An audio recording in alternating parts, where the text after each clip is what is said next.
displacement.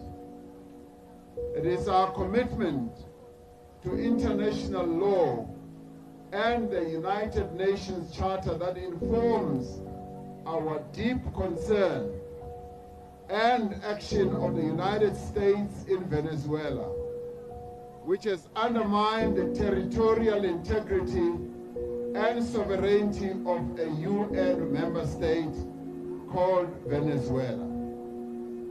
We reject utterly the actions that the United States has embarked upon and stand with the people of Venezuela. And we demand the release of President Maduro and his wife as well.